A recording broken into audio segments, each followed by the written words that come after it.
Let us now summarize Mensch's philosophical anthropology. The human is born with an innate propensity to achieve the full moral life. This unreflective, spontaneous propensity reveals itself in the form of certain natural moral sentiments embedded in the human heart, that is, 4 beginnings. The 4 beginnings already contain the potentiality for the highest moral attainment embodied in the 4 virtues. If unimpeded, the evolution toward actualization of these capacities will be realized. However, there are powerful forces, both within the individual and outside him, which obstruct this evolution. The vital psychophysical energy of qi expresses itself in man's emotions, passions, and appetites. It can easily become disordered, unbalanced, and depleted. This imbalance itself blocks the heart's inertial tendency toward goodness. The main arena of this disorder is the realm of man's transactions with the outer world through his senses. There is something about man's relations with his environment which creates imbalances, excesses, and obsessions within his qi. For ordinary men, it is the harshness of the social political environment which disorders their qi.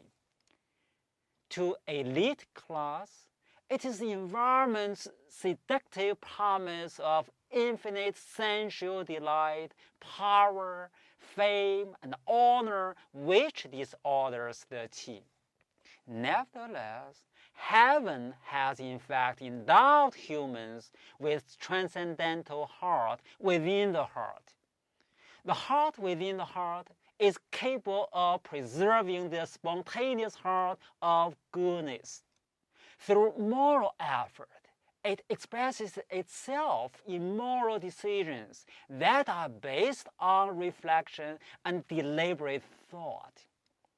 It is able to keep contact with the spontaneous heart of goodness through all the vicissitudes and assaults of our ordinary life.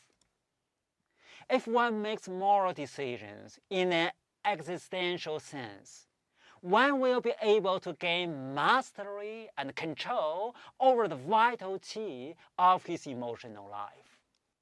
When the vital qi is well ordered, it will sustain his moral efforts. He is able to understand the world in which he lives. He is able to feel at one with heaven.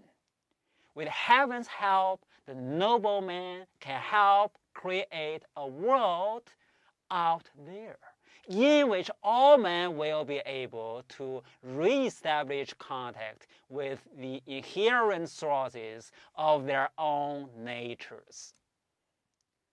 In last lecture, Zhuangzi thinks that the distinctly human consciousness with its tendency to fix the human on his own individualized heart, 诚心, is precisely what alienates him from the Tao.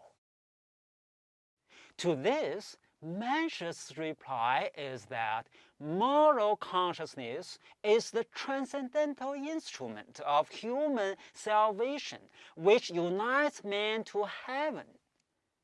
Through his moral consciousness, man is at one with the Tao and is able to harmonize his own qi with the cosmic qi. Man is to fulfill his heaven-assigned mission of realizing the potentialities of his heart and nourishing his flood-like qi by living a life based on an unbending moral will. So much for this lecture. This lecture mainly addresses Mensch's philosophical anthropology.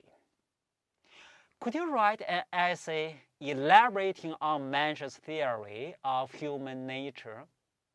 Well, this is assignment for today. Thank you.